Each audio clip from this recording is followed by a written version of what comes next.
Hello दोस्तों, कैसे हो आप लोग। आशा करता हूँ कि आप बहुत अच्छे होंगे। दोस्तों, अभी हाल फिलहाल में बहुत सारा वैकेंसी रिलीज हो रही है, क्योंकि आरआरबी की तरफ से भी बहुत सारी ऐसा जॉब अपॉर्चुनिटी आ रही है, जिससे देखकर आप काफ़ी खुश होंगे। क्योंकि आपको पता है कि 2024 एज अ लकी कोई भी एक्सपीरियंस के लिए, जैसे कि कोई भी रेलवे की तैयारी कर रहा हो, तो वैसे एक्सपीरियंस के लिए 2024 जो है एक लकी अपॉर्चुनिटी का ईयर रहा है। क्योंकि मैं ऐसा इसलिए बोल रहा हूँ क्योंकि इसी साल एएलपी की बहुत सारी वैकेंसीज आई है, इसी साल आरआरबी टेक्नीशियन का वैकेंसीज आई है, इसी साल आरआरबी जेई का वैकेंसी भी बहुत रिलीज हुआ है। अब देखो यहाँ पे भी आरआरबी एनटीपीसी का भी वैकेंसी अब रिलीज हुआ है।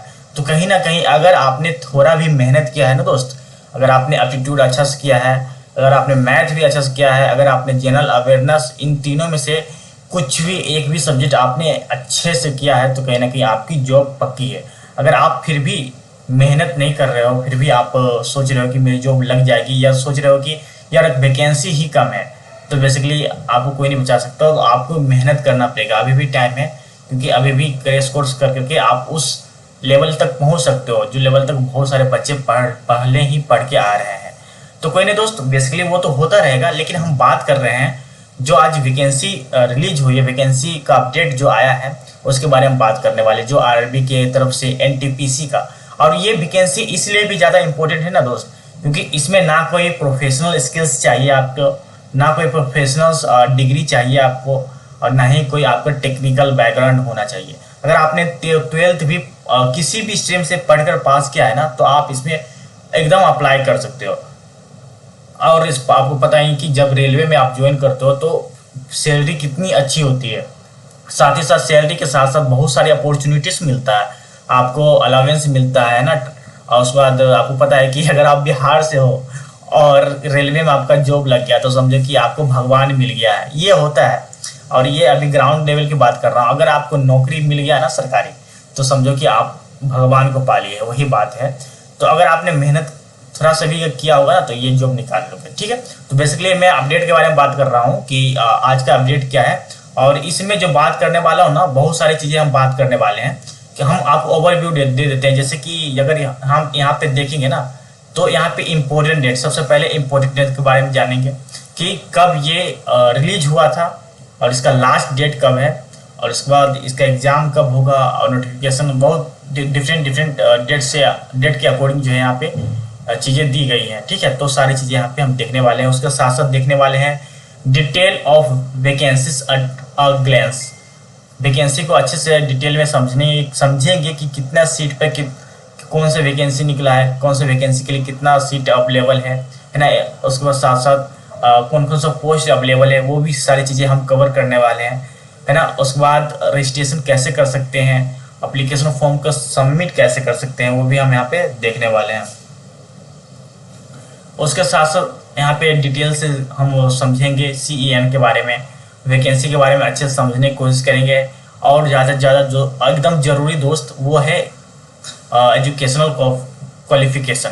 तो अब एजुकेशनल क्वालिफिकेशन की बात करूँ, मैंने आपको पहले भी बताया था कि इसमें ना कोई आपका टेक्निकल बैकग्राउंड होना की ज़रूरत है। अगर आपके पास टेक्निकल बैकग्राउंड है, आपने इंजीनियरिंग कर रखा है, तो भी आप अप्लाई कर सकते हो। अगर आपने इंजीनियरिंग नहीं कर रखा है, 12th कर रखा है, तो आर्ट्स कर रखा है, तो भी आप अप्लाई कर सकते हो, ठीक है। उसके बाद एग्जामिनेशन फ़ी कैटेगरी वाइज डिवाइड किया गया है, तो कौन सी कैटेगरी के लिए कितना फ़ी लगेगा, वो भी हम यहाँ पे देखने वाले हैं। फिर वर्टिकल रिजर्वेशन की, मतलब जैसे कि ईडब्ल्यूएस के कैटेगरी में जो भी आते हैं, या विकलांग श्रेणी में जितने लोग आते हैं, उनको कितना रिजर्वेशन दिया जाएगा, है ना।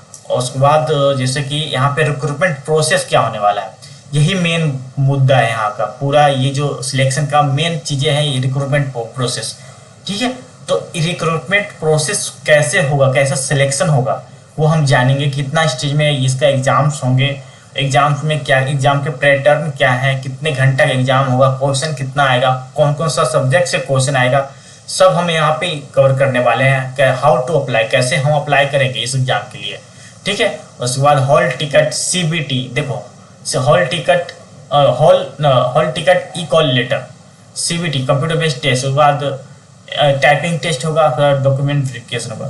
और इसमें भी है कि आपका टाइपिंग टेस्ट ऐसा नहीं है कि सभी पोस्ट के लिए टाइपिंग होगा, कुछ कुछ पोस्ट के लिए टाइपिंग होगा और बेसिकली कुछ कुछ पोस्ट के लिए टाइपिंग नहीं होगा। वो CBT1 CBT2 देकर ही क्वालिफाई हो सकते हो, ठीक है। तो आपको ध्यान से समझना पड़ेगा कि कौन कौन से पोस्ट के लिए टेस्ट टाइपिंग टेस्ट अवेलेबल है, कंपलसरी है देना, और उसके बाद कौन कौन से पोस्ट के लिए टाइपिंग टेस्ट देना कंपलसरी नहीं है ना। उसके बाद देखो जैसे कि जब यहाँ पे डॉक्यूमेंट्स वेरिफिकेशन हो जाएगा तो उसके बाद यहाँ पे ओरिजिनल डॉक्यूमेंट्स आपका कौन कौन से रिक्वायर्ड होगा जब आप डॉक्यूमेंट्स वेरिफिकेशन के लिए जाते हो।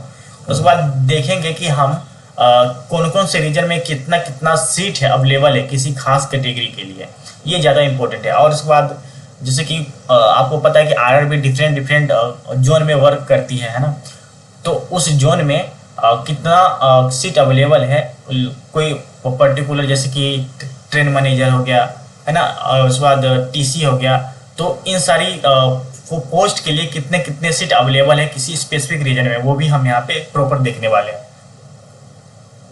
तो सबसे पहले हम शुरू करते हैं दोस्त। यहाँ पे देखो, यहाँ पे लिखा हुआ date of publication in RRB website, तो 20/9/2024 मतलब 20 सितंबर 2024 को अपने वेबसाइट पे अवेलेबल कराया है, और 21/9/2024 से आप यहाँ पे फॉर्म फिल कर सकते हो आराम से, कोई भी दिक्कत नहीं, आराम से फॉर्म फिल कर दो। और बेसिकली मैं आपको बताना चाहूँगा कि अभी आपके पास नोटिफिकेशन मिला है ना, तो आप अभी ही फॉर्म फिल कर दीजिए, क्योंकि अगर आप सोच रहे हो कि बाद में फॉर्म फिल करेंगे तो आप भूल जाएंगे, तो अगर मतलब कि भूल जाएंगे, या तो आप सोच रहे हैं कि अभी हम एप्लीकेशन फॉर्म भर देते हैं बाद में पेमेंट कर देंगे, तो ऐसा क्या होता है, मेरे साथ भी ऐसा हुआ कि मैं फॉर्म भर दिया उसके बाद पेमेंट करना ही भूल गया, तो आप भी ऐसे ही भूल जाएंगे। मतलब ऐसा नहीं है कि भूल ही जाएंगे, लेकिन ऐसा होता है जनरली, हमें पता ही नहीं होता कि मैंने फॉर्म भी भरा है, ठीक है।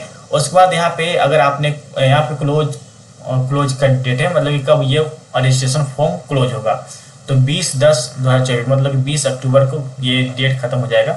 और देखो अब यहाँ पे क्या है, date for fee payment after closing date, मतलब कि अगर आप ये वेबसाइट ये जो ये फॉर्म फिलिंग का प्रोसेस जो है ख़त्म होने के बाद जो है, अगर आप पेमेंट करना चाहते हो तो 1 दिन का समय मिलता है, तो उसमें आप पेमेंट कर सकते हो। उसमें भी ऐसा है ना दोस्त कि आप ऐसे ही पेमेंट नहीं कर सकते, उसमें भी आपको एक्स्ट्रा चार्ज देना पड़ता है। जब चार्ज देते हो तभी आपके लिए जो पोर्टल खोला जाता है, और बेसिकली आप वहाँ पे अपना फॉर्म फिल कर सकते हो, या तो आपने किसी फॉर्म फिल करने के समय कोई भी चीज़ें मतलब कि गलत डाल दिया है ना, नेम में कोई स्पेलिंग मिस्टेक हो गया, फादर नेम में स्पेलिंग मिस्टेक, या तो एड्रेस में या कैटेगरी चुनने में कुछ डिफरेंट मिस्टेक कर दिया है, तो उसे सुधारने के लिए आपको अलग से पेमेंट करके आपको जो है आप सही कराया जाता है, ठीक है। अब देखो यहाँ पे आपको जो है 4 पोस्ट के लिए वैकेंसी है, जैसे कि कमर्शियल कम टिकट क्लर्क के लिए है, अकाउंटेंट क्लर्क कम टाइपिस्ट के लिए है, फिर ट्रेन क्लर्क के लिए है, फिर जूनियर क्लर्क कम टाइपिस्ट। ये दोनों टाइपिस्ट देख रहे हो ना दोस्त, ये टाइपिस्ट के लिए टाइपिंग टेस्ट होगा। इन दोनों के लिए टाइपिंग टेस्ट नहीं होगा, बल्कि CBT1 होगा, CBT2 होगा, और उसके बाद में डॉक्यूमेंट वेरिफिकेशन मेडिकल टेस्ट हो जाएगा। ये इनका 4 प्रोसेस है, इनमें जो है एक प्रोसेस एक्स्ट्रा कर दिया गया है, वो टाइपिंग इंक्लूड कर दिया गया है, समझ लो ना। तो यहाँ पे देख रहे हो। अब देखो सैलरी के स्ट्रक्चर की भी बात कर लें, तो जैसे कि कमर्शियल कम टिकट क्लर्क है, उसमें 7 CPC के अकॉर्डिंग जो है आपका 21,700 रुपया बेसिक सैलरी होता है। अब ऐसा मत समझो कि 21,000 रुपया मिलेगा, 21,700 रुपया बेसिक सैलरी है, तो इसमें प्लस करके आपको अलाउंस जोड़ता है। अलाउंस मतलब कि अलग से जुड़ता है, टीए हो गया, ट्रैवल अलाउंस, DA हो गया, फिर मेडिकल हो गया, और बहुत तरह तरह के अलाउंस ऐड होते हैं, तो आपको शुरुआत सैलरी 50 से ऊपर ही होगी। ऐसा हार बनाने की बात नहीं, गवर्नमेंट जॉब है, शुरुआत की सैलरी 50,000 से ऊपर होगी। और थोड़ा शुरुआत के जब आप ज्वाइन करते हो उसमें आप कुछ नहीं जानते हो, तो आपको ट्रेनिंग मिलता है, ट्रेनिंग ले करके फिर आप प्रॉपर वर्क करते हो, तो आप सैलरी काफ़ी 1 लाख से ऊपर भी चले जाती है ना। और उसके बाद यहाँ पे देखो अकाउंट क्लर्क कम टाइपिस्ट, तो इसमें भी 7 CPC के अकॉर्डिंग आपको यहाँ सैलरी मिलती है। बेसिक सैलरी 19,900 रुपया है, प्लस यहाँ अलाउंस ऐड होता है। फिर जूनियर क्लर्क कम टाइपिस्ट के लिए जो है 19,900 है, फिर ट्रेन क्लर्क के लिए जो है यहाँ पे 19,900 रुपया आपको मिलेगा। अब देखो यहाँ पे ना, जैसे कि वैकेंसी कितना वैकेंसी है यहाँ पे, जैसे कि टिकट क्लर्क के लिए बात करें तो यहाँ पे 2022 वैकेंसी है, और बेसिकली यहाँ पे अगर अकाउंटेंट क्लर्क के लिए बात करें तो 361 वैकेंसी है, और जूनियर क्लर्क की बात करें तो 990 वैकेंसी है। और उसके बाद ट्रेन कलर की बात करें तो बेसिकली 72 वैकेंसी है। तो टोटल मिलाकर 3445 वैकेंसी है। 3445 तो बेसिकली कम है, मैं मानता हूँ कि कम है, लेकिन ऐसा नहीं है कुछ भी नहीं है, कुछ नहीं से बेहतर है कि कुछ है ना, क्योंकि 3445 वैकेंसी है तो मतलब कि 3445 युवाओं को नौजॉब लग जाएगी, इतना तो तय है ना, वही बात है। अब कुछ चीज़ें आगे हम देख लेते हैं कि हमारे लिए कौन कौन सी चीज़ें इंपॉर्टेंट है, कौन कौन सी चीज़ नहीं इंपॉर्टेंट है। देखो ये चीज़ें है ना, जब आप देखो यहाँ पे कहा गया है ना, साफ साफ लिखा गया कि जब यहाँ पे शॉर्ट लिस्टिंग होता है ना, तो फर्स्ट टेस्ट, पहला टेस्ट होगा, फर्स्ट स्टेज वाला टेस्ट होगा, उसमें जो है ना 1:15 के अकॉर्डिंग बच्चों को सिलेक्ट किया जाएगा, कैंडिडेट को सिलेक्ट किया जाएगा। मतलब कि एक सीट पे 15 कैंडिडेट सिलेक्ट होंगे। फिर दूसरे जो एग्जाम्स होंगे ना, तो मतलब कि सेकेंड स्टेज एग्जाम के लिए 1:15 के रेशियो से सिलेक्ट करेंगे। फिर जब टाइपिंग टेस्ट होगा तो 1:8 के अकॉर्डिंग जो है यहाँ पे सिलेक्ट करेंगे। और उसके बाद जो है हम मेडिकल टेस्ट में छटाते हैं, फिर डॉक्यूमेंट वेरिफिकेशन में बहुत सारे बच्चे से छटा मतलब रिमूव होते हैं। तो ऐसे मतलब कि ऐसे फिल्टर करते करते 1:1 के हिसाब से कैंडिडेट को सिलेक्ट कर लेते हैं। यहाँ पे देखो, यहाँ नेगेटिव मार्किंग भी है, मतलब कि आप अगर एक नंबर सही करते हो, एक क्वेश्चन सही करते हो आप, और फिर एक नंबर गलत कर लेते हो, तो आपका सही नंबर में से 1/3 नंबर आपका काट लिया जाएगा गलत नंबर के लिए। समझ रहे हो ना, मेरी बातों को ध्यान से समझना, ठीक है। और आगे कुछ चीजें हैं, क्योंकि मैं यहाँ पे ना, ये पेज जो है यहाँ पे आप देख रहे होंगे 79 पेज है, यहाँ पे 79 पेज है। तो अगर हम हर पेज को ध्यान से पढ़ने जाए ना तो काफी समय लग जाएगा, इसलिए हम कुछ चीजें को ना अब आगे बढ़ाते जाते हैं। अगर आप पढ़ना चाहते हो तो आप पढ़ लो, लेकिन मैं कुछ कुछ चीजें जो इम्पोर्टेंट है, बहुत ज्यादा इंपॉर्टेंट है, उसे मैं आपको यहाँ पे रिप्रेजेंट करने वाला हूँ। जैसे कि देखो यहाँ पे क्या है, एग्जामिनेशन फी, ये एग्जामिनेशन फी बहुत ज्यादा इंपॉर्टेंट है। तो देखो जैसे कि आप अगर एससी, जैसे कि आप अगर मतलब जनरल ओबीसी से बिलोंग करते हो तो बेसिकली आपको 500 रुपया तो देना ही पड़ेगा।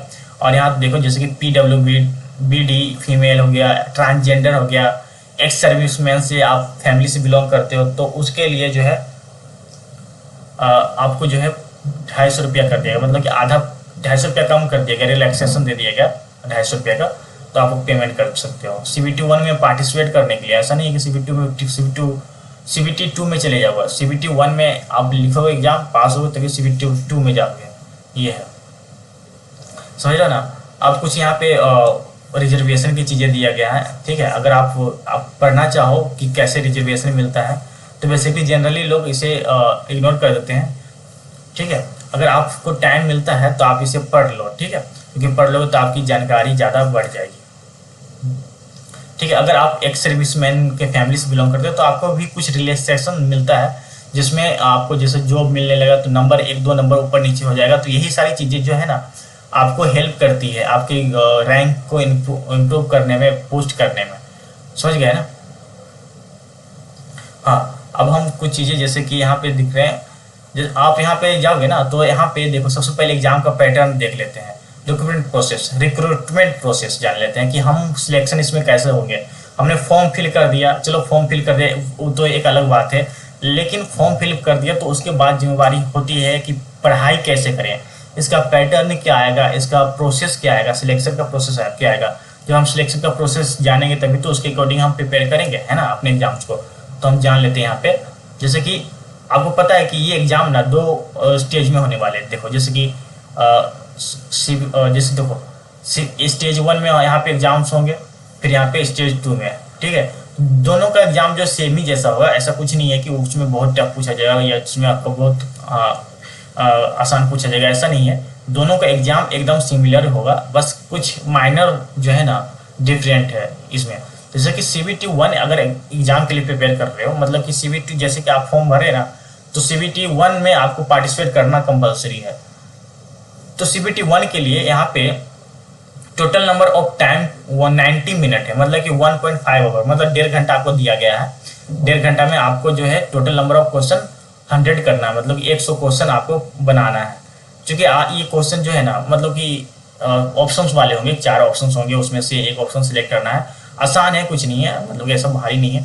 और इसमें क्वेश्चन का पैटर्न क्या है, 40 नंबर का जो है जनरल अवेयरनेस होगा, 30 नंबर का मैथमेटिक्स होगा, 30 नंबर का जनरल मतलब कि रीजनिंग्स होंगी, जनरल इंटेलिजेंस होगा। तो ये सारी चीज़ें हैं, ठीक है। और इसमें निगेटिव मार्किंग हो गया, ध्यान देना यहाँ पे, there will be negative marking and 1/3 mark shall be deducted from each wrong answer. No wrong answer मतलब एक गलत आंसर देते हो ना, तो सही आंसर में से 1/3 मार्क्स काट लिया जाता है। और जब आप इसमें CBT 1 में क्वालिफाई हो जाते हो तो आपको जो है CBT 2 के लिए भेज दिया जाता है। CBT देखो यहाँ पे ना इसका यहाँ पे जो सिलेबस दिया हुआ है कि आप कैसे कैसे कौन कौन से यहाँ पे आएंगे, कौन कौन से चैप्टर आएंगे, कौन कौन से चैप्टर नहीं आएंगे। तो यहाँ पे मैथमेटिक्स का दिया हुआ है, रीजनिंग का दिया हुआ है, फिर जनरल अवेयरनेस का, करंट अफेयर्स, सब बहुत सी चीज़ें दिया हुआ है। तो आपको बहुत ज़्यादा पढ़ना जरूरी है, ठीक है। उसके बाद देख लेते हैं CBT 2 के बारे में। CBT 2 क्या है, मतलब कि आप CBT 1 में सिलेक्ट होते हैं ना, तो 1:15 के हिसाब से आपको CBT 2 के लिए सिलेक्शन कराया जाता है। जब आप CBT 2 में आते हो ना, तो बेसिकली ये भी एग्जाम जो है 90 मिनट का होता है। इसमें नंबर ऑफ क्वेश्चन जो है 20 को क्वेश्चन बढ़ा दिया गया है, 20 क्वेश्चन इंक्रीज कर दिया गया है। और जो इसमें जनरल अवेयरनेस का 50 क्वेश्चन आएंगे, मैथमेटिक्स का 35 और जनरल इंटेलिजेंस का जो है एंड रीजनिंग का 35। क्योंकि आप अगर कोई भी CBT 1 की तैयारी करते हो ना, तो CBT 2 की तैयारी ऑटोमेटिक तैयार हो जाता है। ऐसा नहीं है कि तुम CBT 1 के लिए अलग है, CBT 2 के लिए अलग है, ऐसा नहीं है। आप किसी भी एक स्टेट के लिए एग्जाम तैयारी कर लेते हो ना, तो दोनों की तैयारी हो जाता है। इसमें भी मैथमेटिक्स आएगा, फिर जनरल इंटेलिजेंस आएंगे, एंड रीजनिंग्स आएंगे, फिर जनरल अवेयरनेस भी आएंगे, बहुत एकदम डीपली आएगा। देखो 10th तक जितने भी है ना GK GS सब आएंगे, ठीक है। देखो अप टू 10 और 10 मतलब 12 तक जितना भी है ना सिलेबस, जैसे कि ज्योग्राफी हो गया, मतलब सोशल साइंस और साइंस के जितने भी चैप्टर है ना, उससे रिलेटेड क्वेश्चन आएंगे, आसान क्वेश्चन आएगा। लेकिन वही होता है ना कि हाँ हम बहुत छोड़ चुके हैं ना, हम 10वां पढ़ के काफ़ी छोड़ चुके हैं, तो बहुत सारी चीज़ें हम भूल गए हैं, तब उसको फिर से दोबारा रिवाइज करना, यही एक डिफिकल्टी हो जाता है, ठीक है। इसमें एक चीज़ है दोस्त कि इसमें CBT 2 में जाते हो ना, तो इसमें रॉन्ग आंसर नहीं दिया जाए, मतलब कि निगेटिव मार्किंग नहीं होता है इसमें।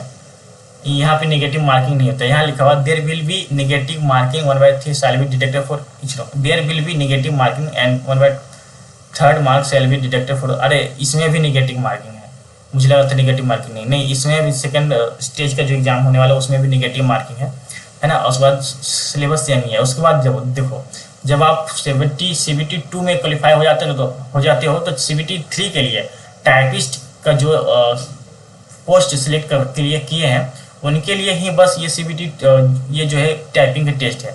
और टाइपिंग टेस्ट बेसिकली ये है, यहाँ पे इंपॉर्टेंट है कि 30 वर्ड पर मिनट, मतलब कि 1 मिनट में 30 वर्ड टाइप करना है। इंग्लिश में अगर टाइप कर रहे हो तो, अगर आप हिंदी में टाइप करते हो तो 5 लेटर जो है 5 लेटर आपको जो है रिलैक्सेशन दे दिया गया, मतलब कि 1 मिनट में आप 25 लेटर टाइप कर सकते हो। ये कंप्यूटर जो आपको देंगे ना, वो खुद ही देंगे, आपको ऐसे ले जाना नहीं है अपना लैपटॉप, वो खुद ही प्रोवाइड करवाएंगे कंप्यूटर, आप उसमें टाइप करना है।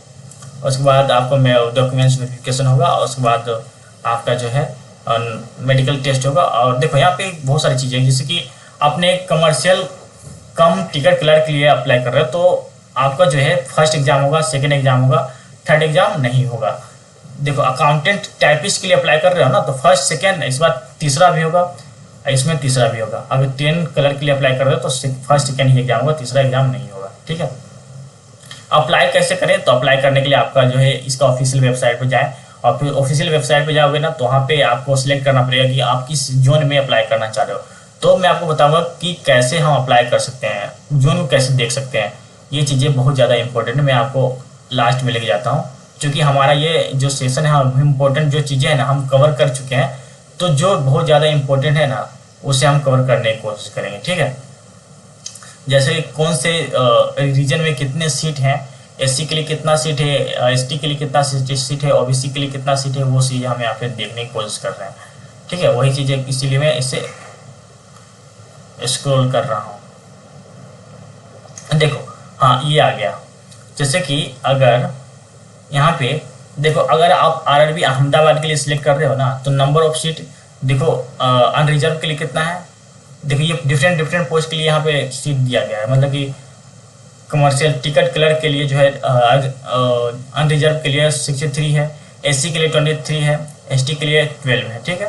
और यहाँ डिफरेंट पोस्ट के लिए डिफरेंट सीटें हैं। और दूसरे स्टेट की बात करें हम, तो अजमेर की बात करें तो अजमेर का में जो है यहाँ पे देख होंगे कि टिकट क्लर्क के लिए 8 है, यहाँ पे रिजर्व के लिए है, एससी के लिए 1 है टिकट क्लर्क में।